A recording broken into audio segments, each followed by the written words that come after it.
welcome you to the first presentation in the 1998-99 Provost Lecture Series. And before I introduce our speaker today, I want to direct your attention to the next lecture in the series, so you may mark your calendars.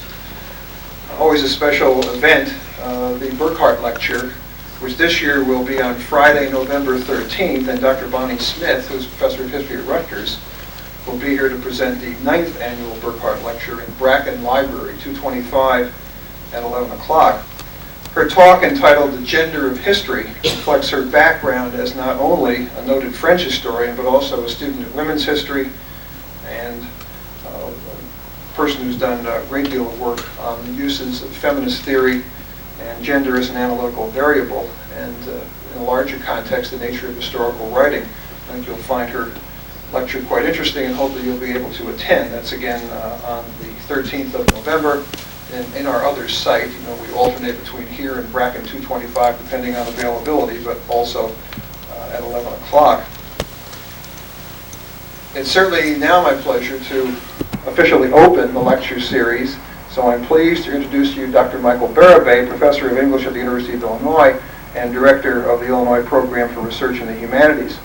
Professor Bérubé earned his baccalaureate degree in English at Columbia and then went on for the MA and PhD at the University of Virginia. In 1989, he was appointed Assistant Professor in the Department of English at the University of Illinois at Urbana-Champaign and was promoted to full professor in 1996. Last year, he was named Director of the Illinois Program for Research in the Humanities. Professor Bérubé has written or co-edited a number of books, including Marginal Forces, Cultural Centers, Tolson, Pynchon, and the Politics of the Canon, Public Access, Literary Theory and American Cultural Politics, and Higher Education Under Fire, Politics, Economics, and the Crisis of the Humanities. His latest book, The Employment of English, Theory, Jobs, and the Future of Literary Studies, was published this year by NYU Press and will be the subject for a discussion in the Department of English, RB 361, for those interested, this afternoon at 3 o'clock. But in addition to this, Dr. Bérubé published in 1996 a book entitled Life as We Know It, A Father, a Family, and an Exceptional Child, a very moving story of the early years of his son James, who has Down syndrome. I understand that our campus bookstore has the paperback editions for both this book and the previously mentioned book, The Employment of English, for those who are interested. In addition to his books, numerous articles, reviews, and conference presentations, Professor Bérubé has also written a number of non-academic essays and editorials, including pieces for the Chronicle of Higher Education that you may have seen. Indeed, one of these, Public Perceptions of Universities and Faculty, which appeared in Academe in the summer of 1996, was a very important source for the fall faculty meeting talk that I gave a couple of years ago, as he called for recalibrating relationships at many, many levels in American higher education. I think we're very fortunate to have Dr. Bérubé as our guest, for he certainly can discuss with great clarity and insight a number of subjects, including graduate education, the discipline of English studies, and the current economic and political status of the humanities.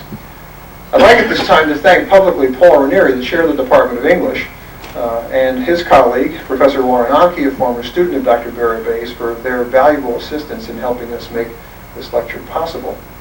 Now, please join me in welcoming Professor Michael Bérubé, who will speak on the subject, the public intellectual and the public sector. Michael Bérubé.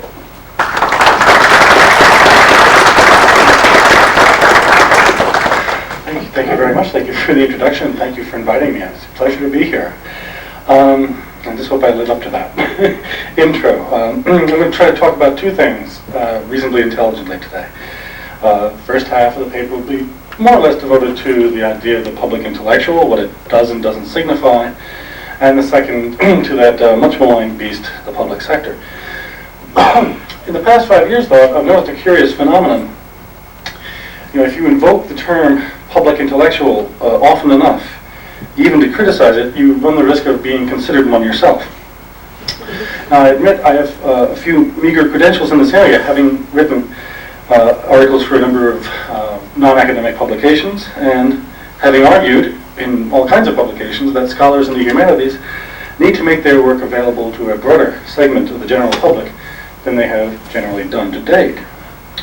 But at the same time, those who are intimately familiar with my publishing record, and that would pretty much mean me, know that I have published a good deal of my work in small periodicals whose subscription numbers do not exceed 500 and whose actual readers probably do not exceed 5. For those of you who are not familiar, if there should be any of you, not familiar with the system of academic publication, let me explain that some of these journals, even though they may be listed in the directory of periodicals with readerships of 500, 600, 700, these are, of course, institutional subscriptions, and their relation to actual readers was indicated recently by Illinois' own journal, the Journal of English and Germanic Philology, which sort of dates it, it's like 90 or so years old.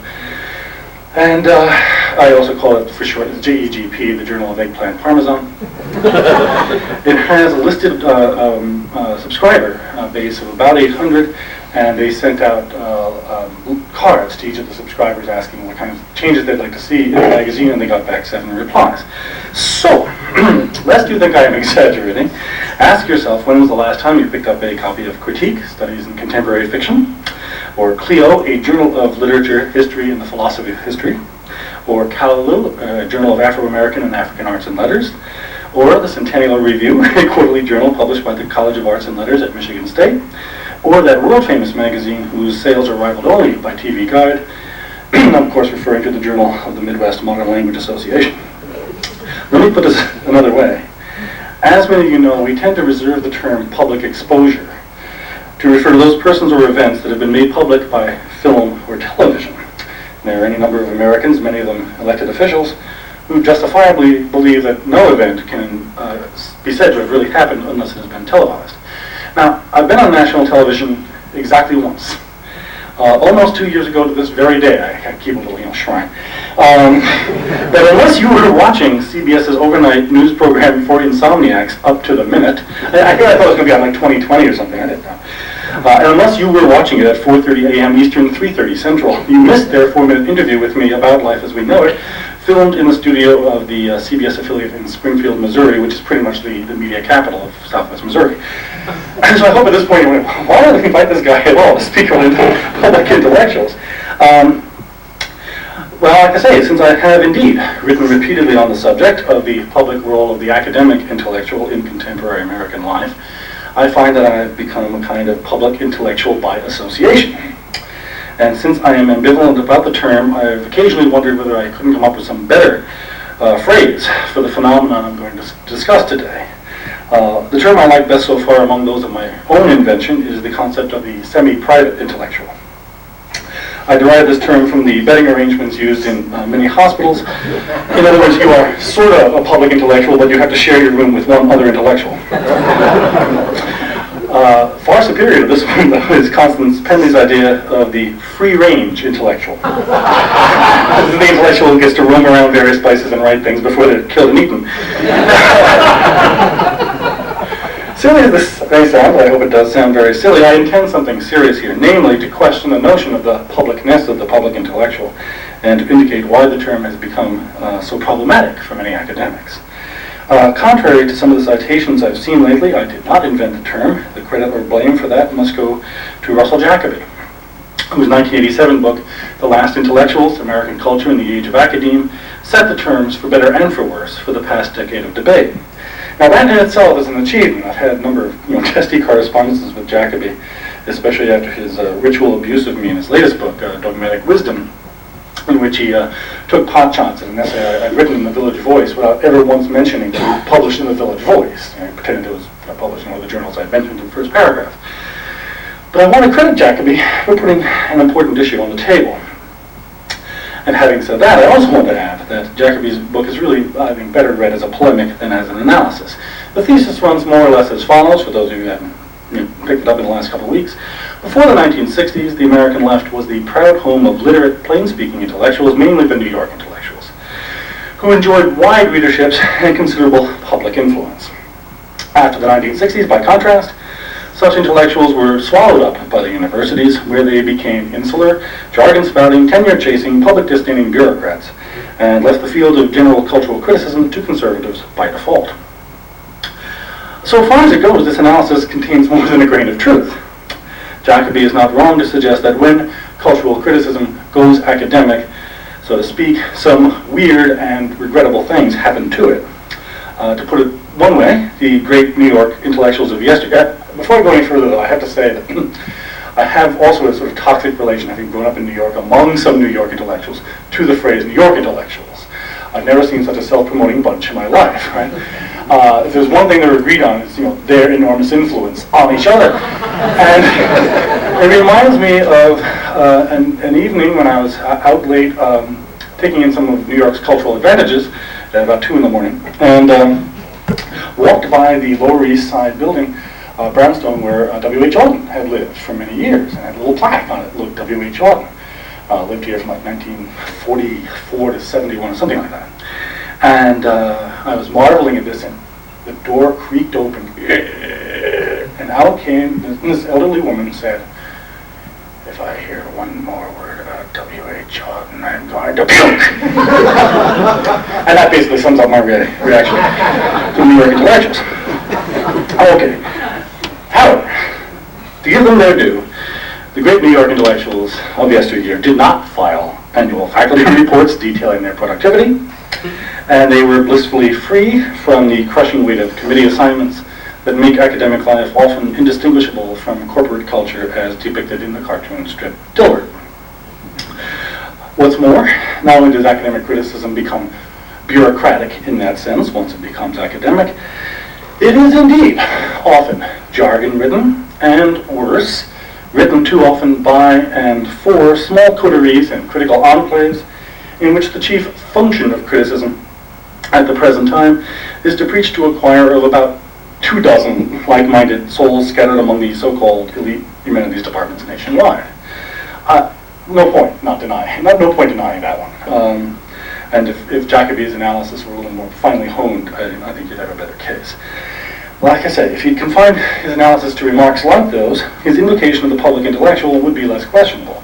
But his veneration of the New York intellectuals is so extreme, and so clearly nostalgic for an era that has been made legendary by its inaugurators, that it obscures us to the fact that most of the New York intellectuals, literate though they may have been, in fact wrote for journals with very small circulations, that most of their work was directed at a small coterie of like-minded thinkers, influential as partisan review and dissent may have been, or still are, and that they had far less influence on public debate than they think they did. And I mean this seriously. It's one of the things that I find most annoying about this legacy. I will award door prizes to the first person who can show me that Lionel Trilling's literary criticism played any role in passing the 1964 Civil Rights Act. Right? You find this sort of invocation again and again, especially in the work of Richard Rorty, that in those days, these were heroic intellectuals who passed laws.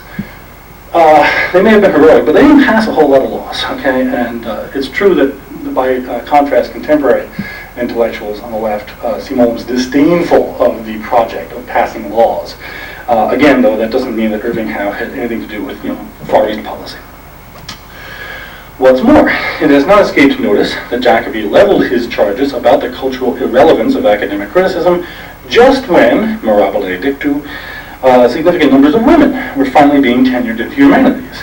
Where were the great women New York intellectuals of yesteryear, one wonders, usually, I kid you not, supporting the men financially and bringing them coffee, and more important, how can one possibly construe the emergence of academic feminism as a loss of publicness? Right?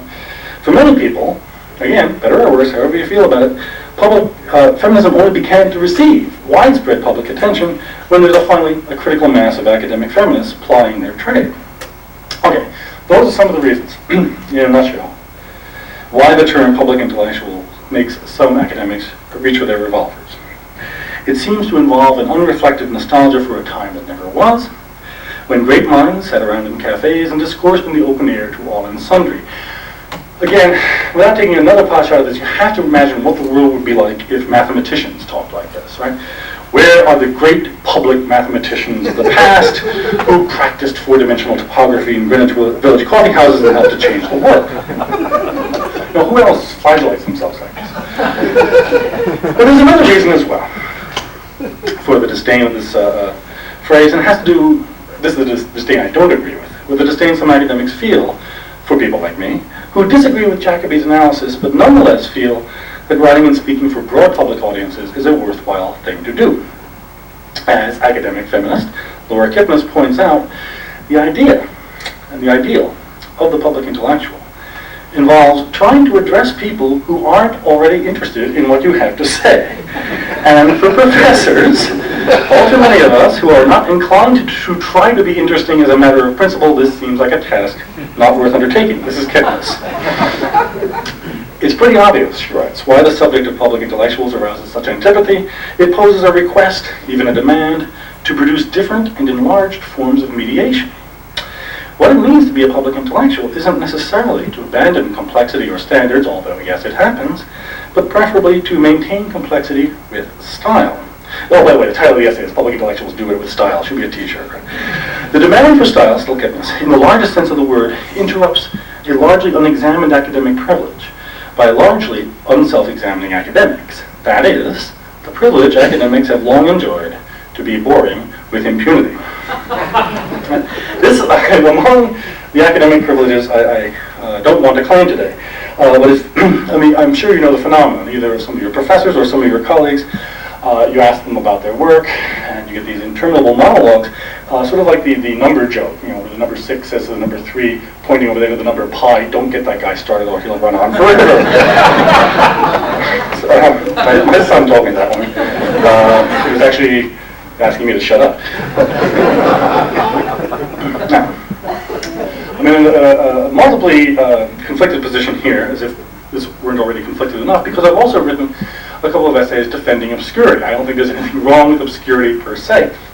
I don't think there's anything wrong with an academic discipline, some of whose knowledges are comprehensible only to a handful of specialists. And I feel this way especially about, you know, strange psychoanalytic takes on post-colonialism, none of which I have much to do with, but, you know, turn out in some ways to be interesting.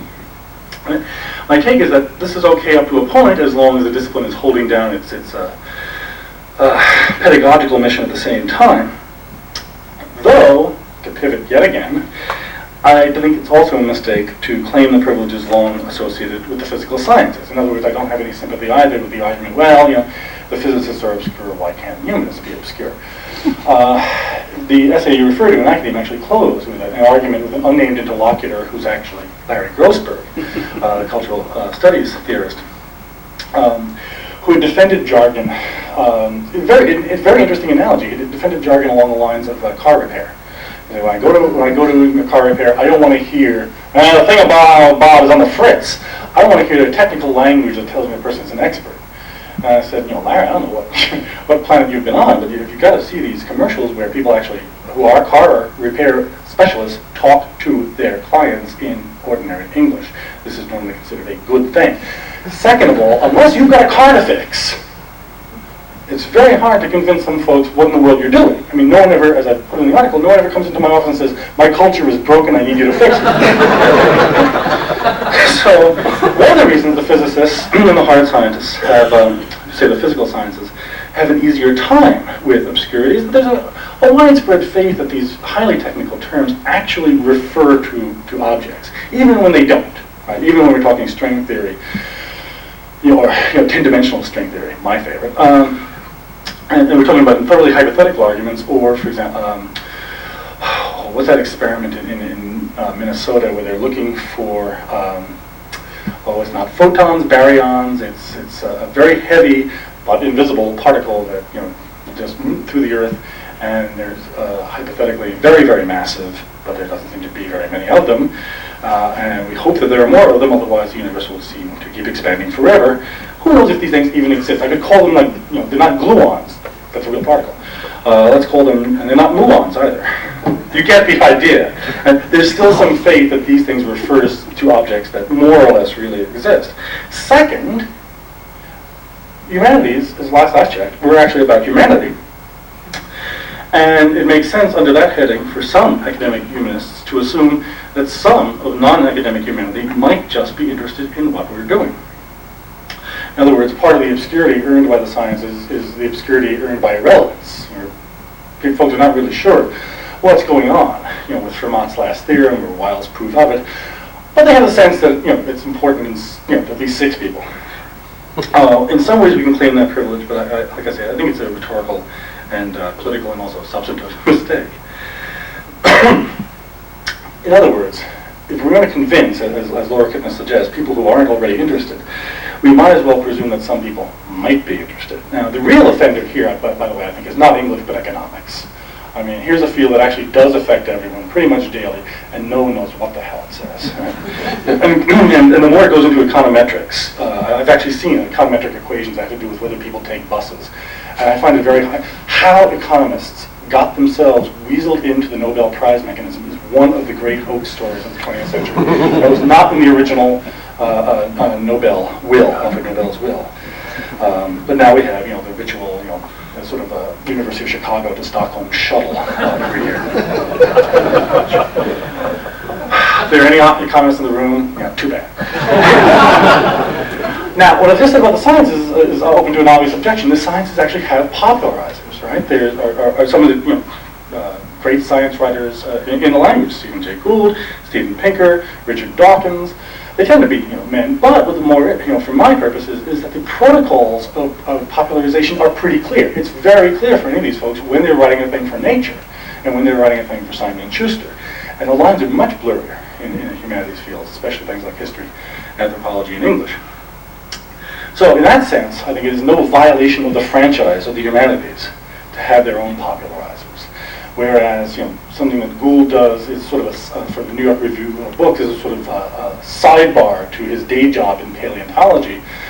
Some of the Darwinian implications of which are quite recondite and are understandable only like by Daniel Dennett and Michael Behe and other Gould antagonists. Nevertheless, the commerce between those two discursive realms is pretty clear. It's clear when he's writing one kind of thing and clear when he's writing another. Pinker, likewise, is also a psycholinguist. He can talk, the cog side talk till the end of the day, but his very well written, I think very long-headed book, How the Mind Works, is also a bestseller in some places. Probably the best example, Stephen Hawking, whose work on black holes and quantum physics is really understood by 3-4 people. Reminds me of an anecdote I've told before in print of Sir Arthur Eddington being asked in 1922 whether it was true that only 3 people understood the general theory of relativity, and Sir Arthur Eddington said, "Really, who's the third?" Okay. At the same time, Hawking found himself on the bestseller list. Who knew? With A Brief History of Time. It doesn't matter whether anyone actually read it. Right? That's not the important thing. The important thing is that there's a clear break between the discourse of the researcher and the discourse of the popularizer. Okay. Now I'm suggesting the humanities, there's no reason to keep that sort of wall that high or that unbreachable. Having said all that, though, I've left out a clear question that I really have only begun to come to terms with. Because the question about prose accessibility or obscurity and convincing people who aren't already interested obscures itself, or itself obscures a larger point. Namely, what for? Why bother?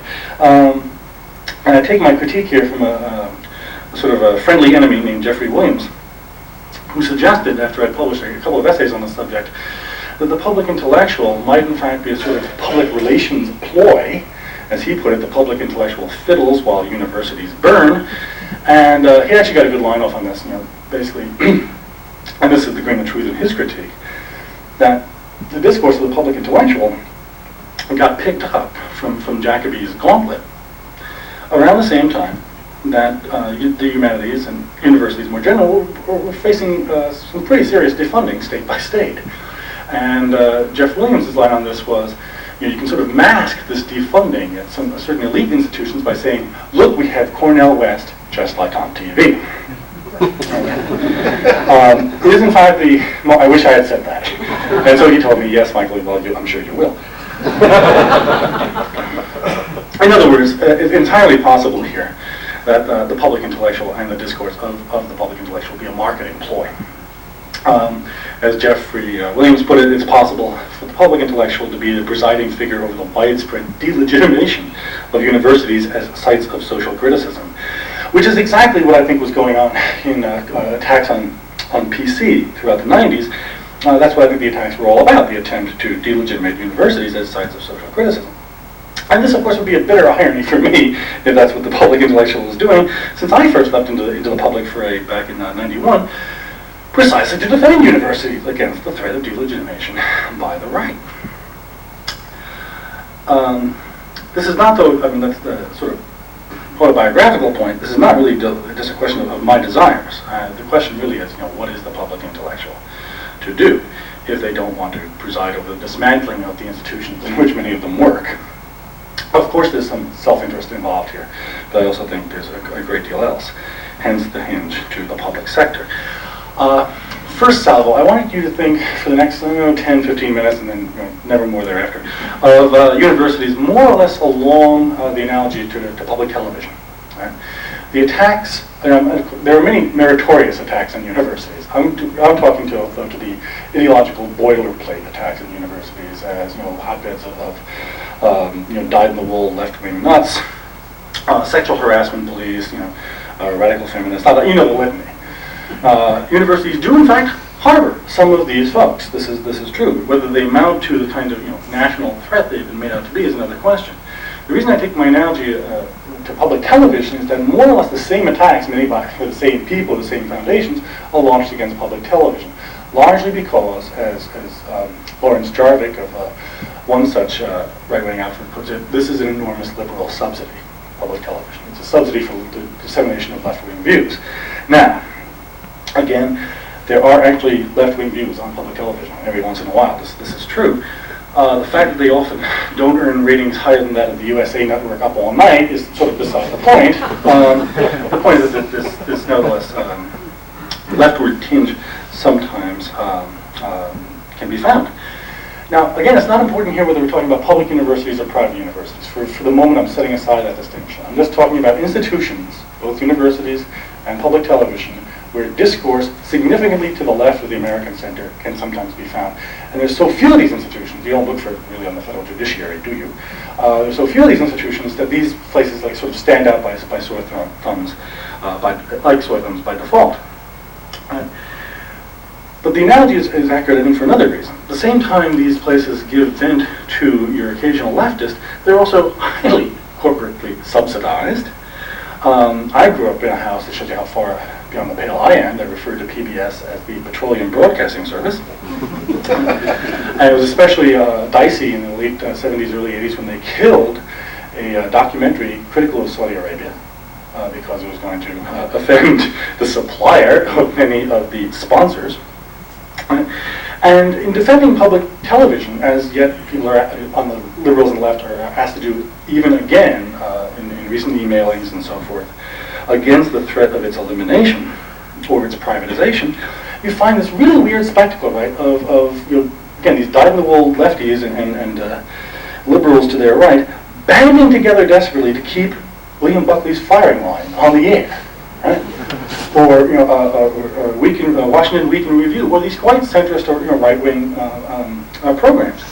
Point being that any analysis that takes all of public television as leftist subsidies, a fairly nutty analysis. Nevertheless, what do you do to defend the enterprise when you disagree with half of it? Right? Do you commit yourself to public education or public television or public universities on principle? Or do you play the same game tit for tat, say, I agree with this stuff, but only that which I like? This speaks to me in turn of the larger question at stake here, namely the ambivalence that many on the left feel about defending the public sector in general, whether it's universities or public schools or public television. And the ambivalence has to do with the fact that in advanced capitalist societies, like this one, this project of defending the public sector inevitably means defending the machinery of the state. Okay, and the right knows that. Even a moderate Republican like Christine Whitman came up with this great line in 1995 when she was working on the state level to eviscerate public television. Her line was, the public ownership of media went out with Pravda. Okay, and you find the same rhetoric in folks arguing she should get rid of the NEA and free artists from government tyranny. Well, there wasn't any government tyranny involved until these folks started passing decency law. Right? Okay, but never mind. I'm not arguing on the merits. I'm just saying that this is a rhetoric that allies public ownership with state control, and it's not always entirely spurious link to make. left liberals, or I'm going to from now on just call people like me progressives. That means like, we'll eventually win. As we fight the regressive, now, all liberals have had this as, a really deeply conflicted relation to the state. And a lot of people, center and right, don't actually know this. Latest survey I saw, and this was in like, a journal that I've not yet published in USA Today Weekend, did this enormous survey of where are you on the spectrum, and if you liked government, you were a liberal. I thought, what happened to the vast number of people who can say, on the left and liberals, who hate government, who think it is malicious or internationally interventionist in unsavory ways, or just downright misguided. So that's one problem here. First, there are any number of left critiques of the state that get elided in the identification of liberals with the state. So you get boxed into that. You wind up defending state machineries that you actually want nothing to do with. The second thing has to do specifically with this state, and I'm not Indiana, the United States, and that'll take up the most of the remainder of the talk. First of all, you have to think, what is most people's public experience of the public sector, of the state? It doesn't consist of these great public works to which they devoted their taxes and they're proud to have built. Most people interact with the state by way of the DMV and the IRS. These are usually not pleasant transactions, right? Especially now that it's been revealed, as if we didn't know that the IRS is every bit as malevolent as the DMV.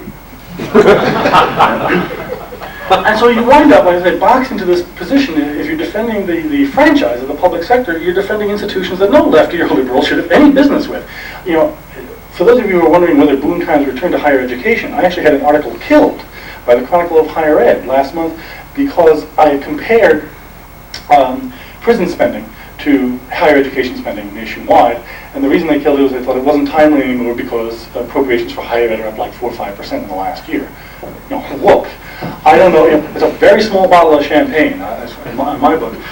In most states, and again, California and New York are the leaders, higher ed has lost in New York, for example, $170 million annually in appropriations. And it has gone almost dollar for dollar to state prisons. State prisons are our boom industry. That's where the national investment is going. And I've gotten to the point where I think, in certain states, Virginia being among them, with a so-called Democratic governor, Doug Wilder, who reduced state spending on higher education in Virginia, dropped Virginia's rank from 29th to 43rd in only 4 years. And then they got a Republican. Then they got George Allen, who actually didn't like higher ed. Imagine what they would do if they hated you. For places like that, my advice has been simple. Take down the ivy, put up barbed wire, rename deans, wardens. It's your only way out. Indiana Institute of Corrections. This goes over well. Again, this is the major growth area of the public sector: prisons. Okay. And especially in the last 10, 15 years, in some places, in some areas of the country, they've grown by 2- and 3-fold. If you factor race into the equation, of course, it gets even drearier. In California, for every 18-year-old black man going to the Cal State or the UCal system, there are 5 going to the state prisons. Excuse me. Of course, there is a discourse that explains that, well, it's their damn fault. But I'm just going to let that one lie. Excuse me. The point is that the institutions are there to receive them in some areas and not in others. So my point on this is that defending the state and defending the public sector in these areas, to me, it's like defending Democrats. In many cases, it feels like you are defending Democrats. What this means for someone like me who grew up in New York, where the Democratic Party is a machine, or now upstate I have Chicago. Let me put it this way: Dan Rostenkowski was voted out in that Republican slide in 1994. The day Rostenkowski is voted out of office is not a bad day for democracy. I'm not a party line voter on this one. And a lot of people don't know that when the Voting Rights Act of '65 was passed, an incredibly interventionist, federal interventionist piece of legislation, more interventionist than anything since Reconstruction. I mean that. Because it empowered the federal government to go in and oversee not just the elections, the general elections, but the primaries. Because what happened in the South, until '68, whoever won the Democratic primary wins the election. So in other words, what the South did from 1876 to 1964 was get rid of the poll taxes and the grandfather clauses and the literacy lists tests for the general election, but not for the primaries. And the Voting Rights Act changed that. Throughout the South, every single county in the South, and New York City, where again, the Democratic, until Giuliani, the Democratic primary winner was the winner of the general election. So I don't have much of a history of defending Democrats. I think that as much a part of the problem, more so than as part of the solution. It is also, and this I'm going to say a few more words about, like the project of defending taxation as a means of fortifying the public good. These are difficult times, if you notice, to defend taxation. I don't see anyone running for any office saying, no, I promise that we'll garnish your wages if I'm elected. And the increasing popularity of what was once an extremist libertarian critique, namely, you should keep more of your money, taxation is theft. Now this becomes part of the Republican mainstream agenda, such that even Dole and Kemp were going around saying, it's your money, we have no business with it, we'll give it back to you, you know what to do with it best, all right? Well, there's a lot of, this argument has a lot to recommend it. As a matter of fact, I do think I know better to do with my money than this Congress. The idea that I would trust this Congress with a cent of my money is ludicrous. But that is what I'm saying, partly the point, that the U.S. state apparatus, the public sector, is constructed quite deliberately and precisely so that most ordinary Americans experience the public sector as inimical to their private interest as citizens, or even at its most benign as a drain on their incomes. Right? Excuse me. And so therefore, any sort of libertarian / conservative appeal to the taxless state has considerable public appeal, especially when it is allied to a sort of neo-Victorian rhetoric of the importance of private charitable giving. Right? Now again, if you give me all my taxes back and let me decide which various communist organizations I'm going to supply and which gun runners enough of the lefty jokes. But if you turn over if you were a taxless state and turned over state services, say for public education or for disability services, to private enterprise and private charities, I think the only counter argument to that holds any moral weight is that it is profoundly immoral to leave children like my Jamie or children like any good children to the whims of the private sector. Right? If you don't have a national commitment realized and with a budgetary item and an actual program to administer these things, unless you have a national commitment to things like public education, disability law, civil rights law, and the whole slew of things, you're leaving it basically up to the whims of folks to decide whether they feel like being philanthropic today. Right? And I consider this not just a political option among others, but like I say, profoundly immoral, especially when you're talking about the upper end of the strata and letting millionaires and billionaires, and soon we will have our first trillionaire, who have prospered precisely because not only of their own talents, but because of their own ancestors, because of the way the American society is constructed. It is profoundly immoral to let these folks decide whether they feel like contributing to the common good today. Even more immoral is the phenomenon, the sort of latter-day Clinton-era phenomenon of tax exiles. Now, we're not talking the Scandinavian state here. We're talking about a tax law passed in 1993 that raised the top tax bracket from 36% to 39% and sent over 200 people to the Cayman Islands and similar locations. Whenever the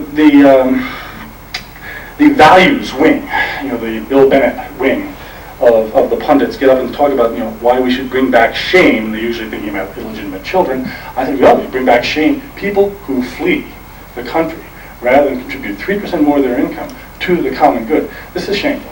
These folks are moral reprobates, and they should be extradited.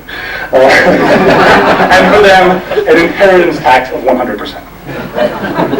Okay, now having said all that, that's like my in favor of taxation part. Now I'm going to pivot from that. Let me also say that the U.S. tax code, as many of you probably already know, is the most diabolical and inequitable among modern industrial nations. If this argument I've made so far makes any sense, certain revisions to the way the money is collected, never mind how it's spent. I don't actually have any programs. I'm not running in it for anything. I'm just talking about the collection end. Some changes in that would have to be in order. First of all, the economic cutoff for most social services is deliberately set at somewhere in the lower middle class, however you define that. What I mean is, take things like Medicaid. All right? Take things like supplemental security income. The bar for access to these programs is set so low, right, that if you make something like $25,000, $30,000, $35,000, you're paying a very high percentage compared to other nations of your income into those programs, and you're not eligible for them. Was this an oversight? Of course not. This is a beautiful way of getting folks who would naturally vote class consciousness, or whatever that means, to take a look at who below them on the economic ladder is draining their meager take-home pay. Second, aside from where the cutoff for most basic social services lies, and again, these are all too often, as I say, means tested, and the means test is right usually around, like I said, $25,000 to $35,000. With Medicaid, it's even lower. The second thing, Social Security tax cutoff. Nobody who makes more than about $69,000, $70,000 a year this year pays any more Social Security tax than anybody who makes 69. The cutoff is 69. Okay, what that means is, it's not just a flat tax. It is already a flat tax. This is bad, if you believe such things. But it's a flat tax with a ceiling so that Michael Jordan and Oprah paid exactly the same amount, not the same percentage, the same amount of Social Security tax as the person making $70,000. And now, there are only about 10% of Americans making over $70,000 individual income. Nevertheless, that Social Security tax cutoff was put there for a reason. It exempts everyone above that level from paying in anything to their Social Security account. Why is that important? Because Social Security taxes are 15.3%. No one hears this stuff, okay? Once in 1990, Daniel Moynihan, in one of his fits of sanity, pointed out that the most inequitable tax in the system is the Social Security tax. And the press covered it. I'm sure you can go to the Museum of Radio and Television and find the day they covered it, right? If they haven't destroyed the tapes. And that was 1990. We haven't heard jack since on that one. Okay? There is no Social Security crisis. If that were flat tax all the way up, Social Security tax would be swimming like Scrooge McDuck in gold coins. Okay, but it's set at $70,000. It's the most regressive tax in the system and one of the most punitive. And every time you hear a politician say we should go to a 17% flat tax, tell them we already have one. It's 15.3 is Social Security. If you're employed, your employer is paying half at 7.65. You're only paying 7.5%, and that's been hiked up throughout the 80s. But if you're self-employed, it should be 15.3. You can imagine what 15.3 is for folks who are self-employed, I'll say on the Michael Jackson order of self-employment. Okay? You add that to things like sales taxes and property taxes, which are flat taxes in effect, and you see why the tax burden on the middle class is so heavy. The right is not wrong to point out the tax burden on the middle class. They built it, it's theirs. Right? 3, I mentioned property tax. Why do we have public education paid for by property taxes? Where did that come from? It is a system designed to set homeowners against renters, childless couples and singles against children. It's the most insane, and it also sets poor districts off against rich. In some states, some things in the public sector are being redressed in terms of inequities between districts. Although, here's a little anecdote for you.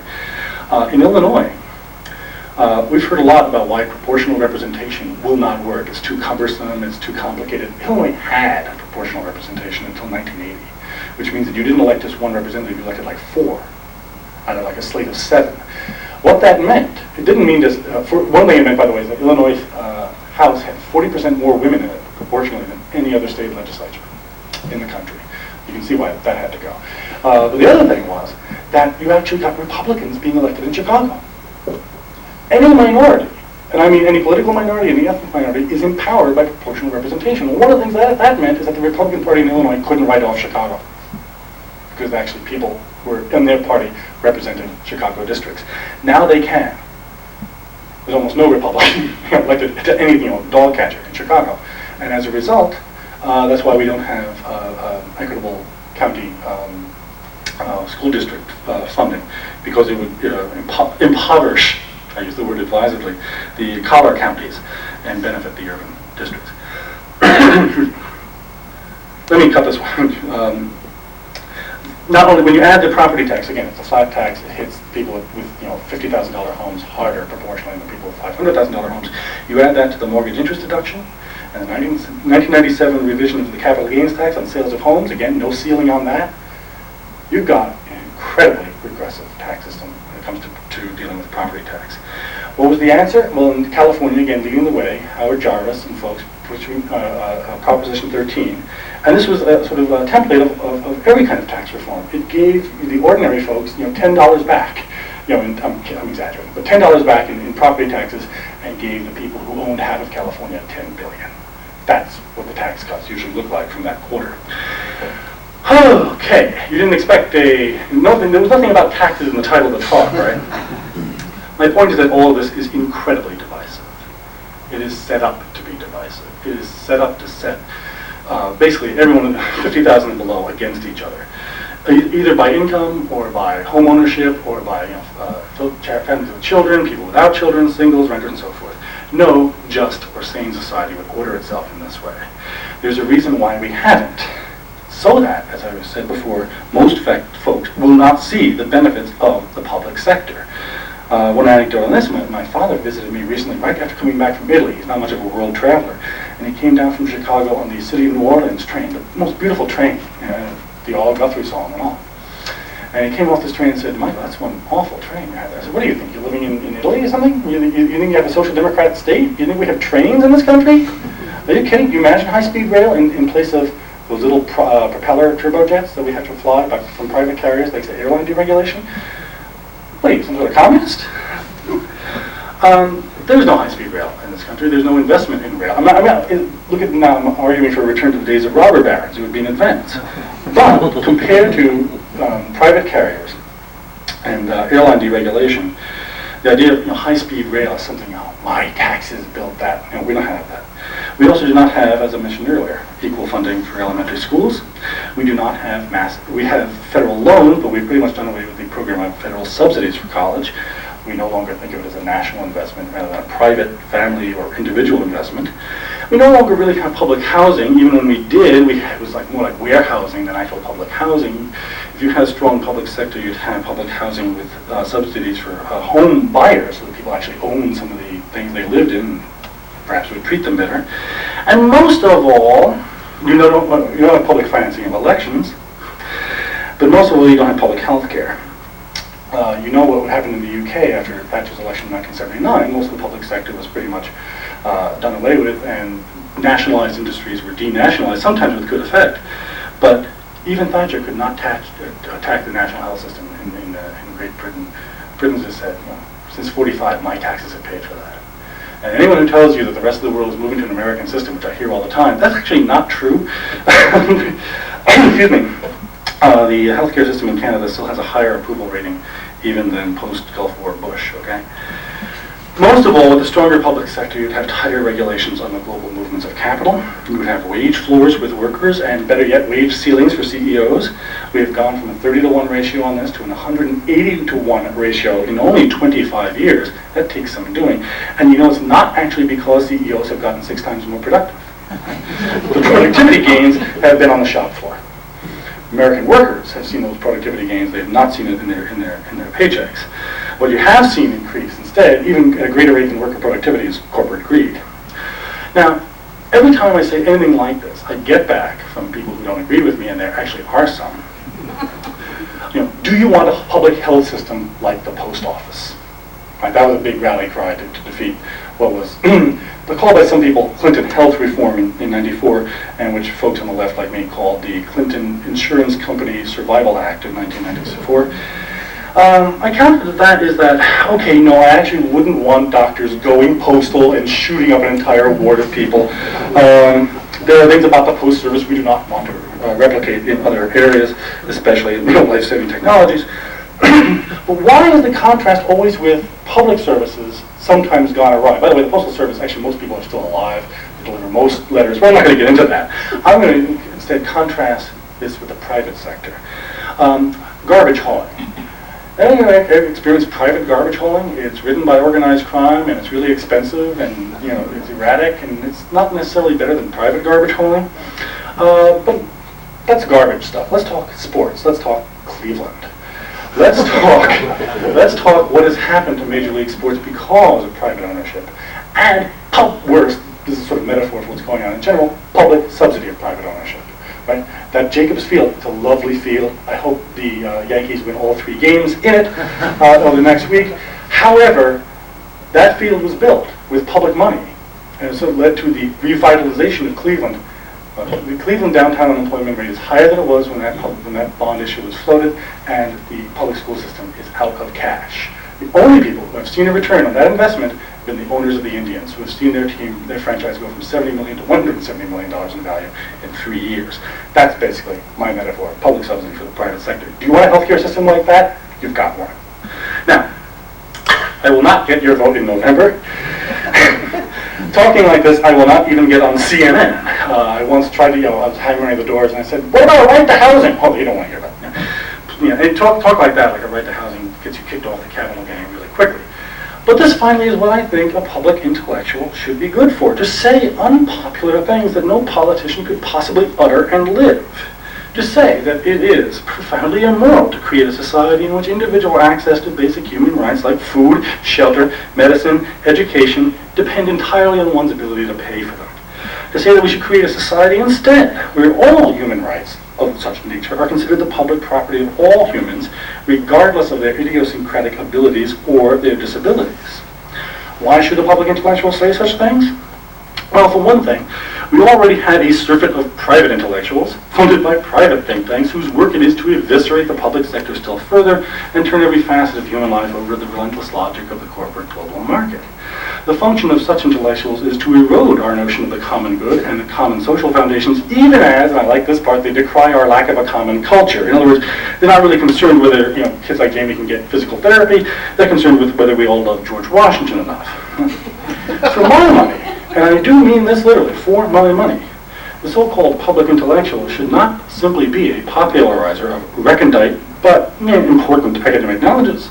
That's nice, but it's not sufficient. I mean, imagine, if you will, to go back to Jeffrey Williams, one more bunch of talking heads explaining deconstruction and theories of hegemony to a population 1/4 of which lacks health insurance. That is not what we need public intellectuals for. The reason we need public intellectuals revivifying and reconstructing the public sector is that we need, more now than ever, articulate and knowledgeable people speaking to a renewed, reinvigorated sense of the public good. Thanks very much.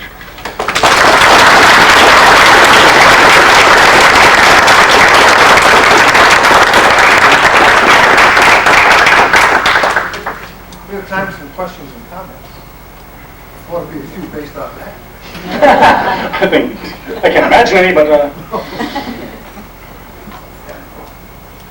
Yeah, I was wondering if you could maybe talk about the effectiveness of public intellectuals on the right, like Bill Bennett and maybe Rush Limbaugh, in terms of their effectiveness in shaping public policy. And if you think intellectuals on the left and in the middle could learn from the strategies of Bennett et al.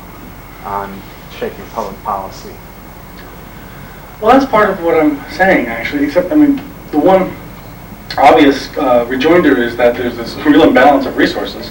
The one thing that, intellectuals on the left have that, people like Bennett and Limbaugh do not. They have the listeners, they have the bestsellers. I just checked out Amazon.com. Life as We Know It is in the sales rank now. It got as high as 28,000. It was like number 28,000. This is in the top million, right? Bill Bennett was number 3, right? And his book is called The Death of Outrage.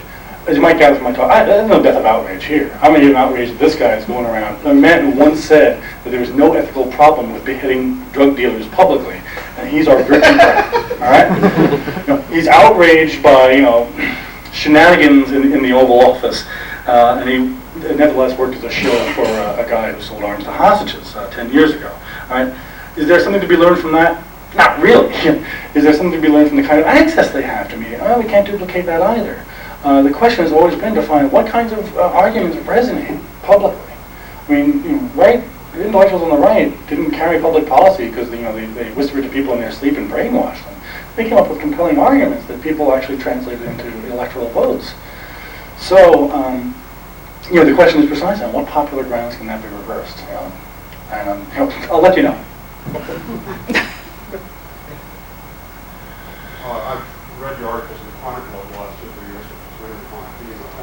disagree with what you said today, but there seems to be an assumption you're making that any time the public sector works for the public good, and the public good is going to result.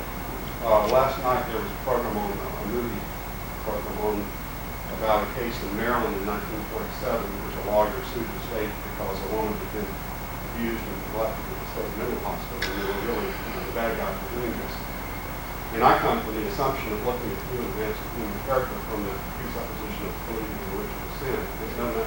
There's no human institution, no matter how well designed, can become corrupt. All I can say to that was I resonate in sympathy. I tried to address some of my ambivalence about public institutions. I didn't say that's why I kept it mainly on the production end. What point is there in creating a more equitable tax system if you're going to warehouse these so-called mentally retarded, mentally ill? That speaks to a larger question, if you've got another hour, about not only the, for example, where do we need national standards for certain kinds of institutions? It's probably a good idea that we have the Federal Aviation Administration. It is a good idea that we have the Federal Deposit Insurance Corporation. It was nice when we once had the Federal Savings and Loans Insurance Corporation. Now, well, you can see why it makes sense for certain industries to have quite stringent national standards on their operations. It does not make sense that every kind of public sector institution get run through the federal government. It does not even make sense that the state mental hospitals were state mental hospitals to turn them over to, and they were all benevolent institutions in the late 19th century, okay? And they turned into literally hellish places that it caused me to shudder even to think of. So the question there is, once you have actually, we're jumping down the road a bit. Let's imagine all of a sudden we have this reinvigorated public sector where we can actually talk about public programs that might, even in original intention, do some good. How do you prevent them from turning into A, calcified bureaucracies that serve themselves first? Serve yourself, the little motto of the public till. And two, or even worse, turning into something contrary to anyone's good intentions for administering social services. That has to do with a mix that no one has really attempted, not even Scandinavian social democracies, of setting national standards for some things, but doing very local delivery systems with very local accountability. And again, there I don't really have any quarrel with the rhetoric on the right of turning certain things over to local control, especially in the areas of education. Again, a lot of the rhetoric comes from the Christian right. It has to do with evolution in the classroom, but the principle is not wrong. Nor is it wrong for local things like again, you would want national standards for mental hospitals, but you would want direct local accountability for them, and that's very, very difficult. I agree. The major problem with what I've said is that there's no system, not even in the much vaunted Scandinavian social democracies, that has come up with institutions impervious to corruption. Never mind the fully nationalized Soviet and Chinese systems. I don't even want, there's no point going down that road. Those were, justly reviled, and there you had a nationalized economy hooked up to a quite terrifying police apparatus. So no, I take that critique quite seriously. I just have a comment that it kind of follows on a little bit of what you say. When we talk about the role of a public intellectual, and the public intellectual to be the gadfly, and to stand up and say unpopular things that people whose livelihood would get sacked for. And then you just said about local accountability. I think what the issue is that intellectuals stand apart, and we're encouraged to by our discipline and by our training to stand apart and say, my, isn't that terrible? And if we really believe what we're saying, how much accountability are we going to own? How much are we going to say, wow, our bad? We're really screwed up here, and we're in the process of screwing you up. That's very good. I mean, I've gotten called on this before, usually from well-intentioned folks on the right who say, how can you argue for greater public relevance of higher education, and then, if there were a plebiscite tomorrow, you might be out of a job. I said, well, there's certain things, and I want a franchise for this. I wrote this actually in the Academic Questions, the Journal of the National Association of Scholars. First of all, let's take some things off the table. Certain things are not open to plebiscite. 58% of Americans in the last poll advocate or are in favor of the teaching of creation alongside evolution in public schools. Look, the fossil record is not up for public vote. It really isn't, okay? There's certain things that have to be taken off the table, and that's one of them. Now the question also of whether you should have an institutionalized bunch of gadflies. And this is the John Simon critique, the head of the Olin Foundation, former Secretary of the Treasury. He's quite open about this. The reason he's the president of the Olin Foundation is he sees no reason for society to support institutions, like this one or any other, who would foster people, who would run counter to the interests of the people writing the checks, especially the trustees, but also taxpayers.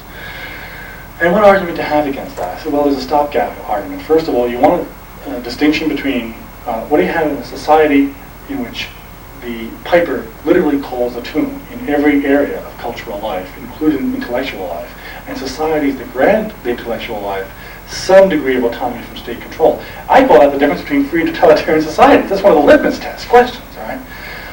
Now, under what heading, if you grant folks relative autonomy from state control, do they have public accountability? And one of the things I'm suggesting is you ask at the end of the day, whatever crazy theory so-and-so has propounded about the suturing of the queer subject in post-revolutionary Ireland, what did this have anything to do with the public good? Was there some notion of the public good to which this contributed? Again, a very expensive notion of public good. It doesn't have to be the public good that actually put money in people's pockets at the end of the day. But I think it is possible to have a relatively autonomous and also, to some degree, subsidized intellectual class, or intellectual pocket, going quite amount to a class, that is accountable for its work.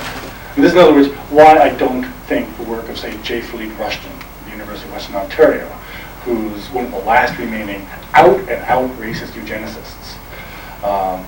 Does academic freedom cover him? Yes.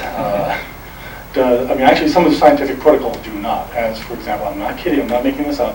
He went to a Toronto mall and asked people about the distance of their ejaculation, and this corresponding, he has a little mechanism that hooks us up to intelligence and educational achievement.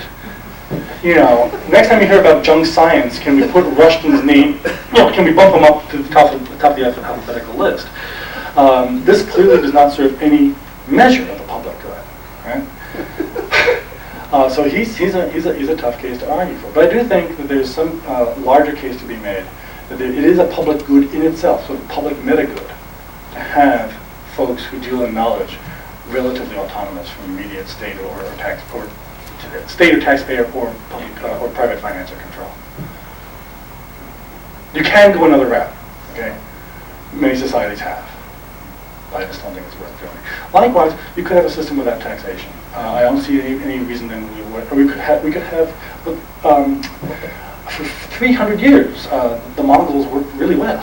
It was a very loose, confederated system of tribes, and there was no real public sector. And if that's what people are arguing, fine. Just carry it out to its implications. I just don't think that necessarily in the late 20th century is a good way to go. I mean, no aspersions on any Central Asian. I was looking around the room. Yeah. Okay, great. Other questions, comments? Fine. Michael, thank you very, very much. Thank you, Barry. Getting yourself-